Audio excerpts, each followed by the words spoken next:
Here in our own vegetable garden, we're following a trend that maybe you're following too. We're combining herbs and vegetables and flowers all in the same bed. In the old days, you didn't used to do that, but we find that you get a lot more out of each bed when you combine things like that. And also, it's more fun to come out when you come out on a daily basis and to see what's new. There's always something happening, and it's more beautiful by a long shot.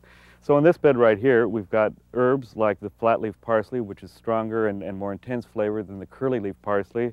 We've got a bush form of squash.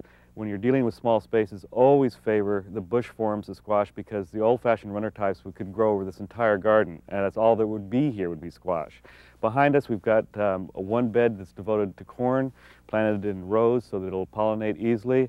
And behind that, we've got a couple of beds that we devoted to regional wildflowers that grow very, very easily here and surprisingly make very good, long-lasting cut flowers. We have 6 different types of eggplant. We have a really good new cosmos called Sonata. This is a more compact version of the cosmos that you might be familiar with. The older variety would have been up to here and would have been way too big for this bed. So favor compact varieties when you're dealing with small spaces.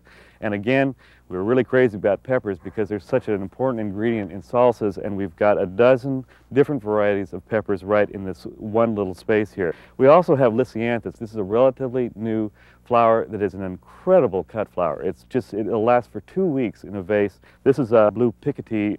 It almost looks like a blue rose, really neat. And it's edged with the old-fashioned alyssum.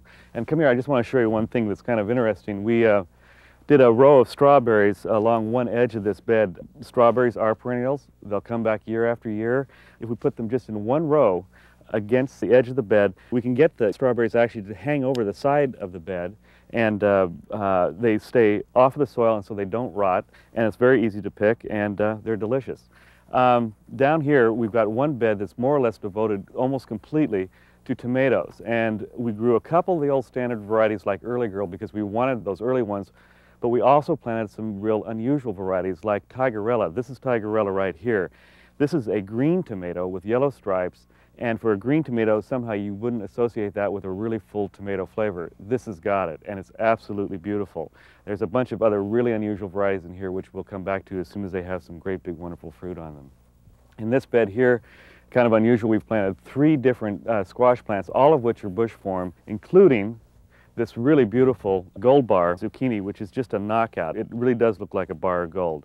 We've got peppers planted in here, more eggplant, lettuces, and in these short little cages, we've got melons planted in here, including the Charente melon, which up until a couple of years ago, you could only get in France. This is considered to be the finest melon in the world, and the only way it's any good is when it's absolutely dead ripe. And you know how hard it is to find really ripe fruit in either farmers markets or in the grocery store. So if you want to try what just an outstanding Charente melon tastes like, you have to grow it yourself.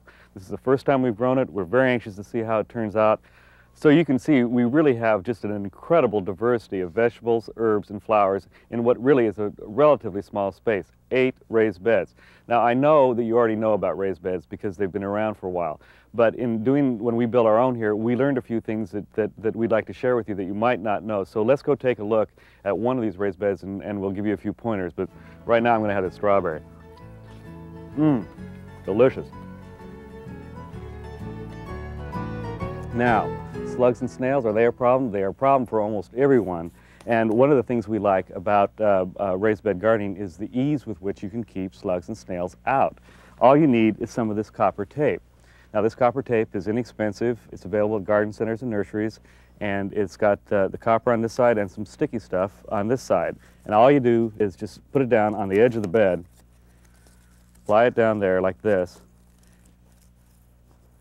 and when a snail like this guy here who's gotten into the bed crawls up the side and attempts to go across that copper, he gets an electrical charge which he doesn't like, and slugs and snails really stay out. This is a very simple, non-chemical solution to what can be a big problem. We like this, so adios to this guy.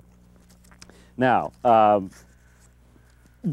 perhaps you're like the rest of us. We're getting a little bit older and don't want to stoop so much anymore or don't want to kneel over. You can build these beds even higher, which makes for absolute no-kneel, no-stooping garden. It's a good solution. It requires a little bit more soil and a little more lumber, but it's a great solution for when you don't want to kneel or stoop when you garden. Now, in a lot of the parts of the country, you'll never have to apply any water during the summer because you have wonderful summer rains on a regular basis. But here in Northern California, we don't get any rain during the summertime, and so we have to apply it by hand. Now, hoses have always kind of posed a problem for gardeners, especially when it comes to where they connect to the faucet or where they connect to an applicator like this one. They can stick. Now, we had one member write in and tell us that she put Vaseline on the inside of where it connected, and that kept it easier to take on and off. But we really like this Quick Connect system. It's solid brass, it's inexpensive, it's available at your nurseries or garden centers, and all you do is just pull down on this, put this guy in that end, and snaps back in place, and it's on. Now, you might wonder what this thing is. This water breaker is great because you can deliver a really high volume of water, put it right down, right in the garden, and the way it breaks up the water is such that it doesn't destroy the soil around it nor the roots of the plant. It's a nice unit and it's very inexpensive, and it does a great job of watering a big area in a small space of time. Another one of my favorites is this rain wand. This is a neat unit. It has an on and off switch right here, which means that you don't have to go back and forth to the faucet to turn it off and on. It has a nice foam grip on it, and best of all, the head on it delivers almost a rain-like application of water. Here, let me show you. It's very gentle. It doesn't destroy the soil nor the roots. And again, it applies a high volume of water without doing any destruction. And no going back to the faucet to turn it off. Now, one of the easiest way to feed vegetables is with foliar feeding, and you may have heard that term and wondered how to do it. How to do it is with a very simple little unit like this. It's called a siphon mixer, and what I like about it is that it's solid brass and it doesn't have any moving parts. That's the kind of machine I like. So you put this guy right on your faucet, and then add this tube right here, and then this is and that sucks up the fertilizer and puts it into the hose. It's got a little spring on there, and that goes down into the bucket that we filled with the fertilizer and water mixture. The fertilizer and water mixture in this bucket is mixed 16 times stronger than what is recommended on the back of whatever kind of fertilizer you're using. It has to be liquid, of course, but this can be an organic, it can be a fish emulsion, it can be a chemical fertilizer, whatever you like to use. Just make it 16 times stronger than is recommended on the label. Mix it in the bucket, hook this up. We're going to now, we got a little Quick Connect unit there, which makes it great. It's going to suck that fertilizer mixture up through here and into the hose and deliver it out at the sprinkler. It's a great unit. Okay, now with foliar feeding, don't forget you always have to use a liquid fertilizer, and the reason for that is that it's got to mix with the water and come up through the hose and get delivered through the sprinkler end here.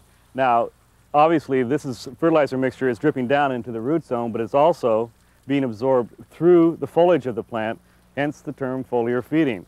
And the reason gardeners like to do this is because it's very fast acting. You'll see the results from this in just a day or maybe a day or two. This is a little bit different from traditional fertilizing, where you dig the dry fertilizer into the soil and it's absorbed only by the roots, which takes much longer. Of course, foliar feeding isn't the only way to feed those vegetable crops. There's lots of other good ways, from time release to dry to even other liquids, where you're just applying the fertilizer to the root zone.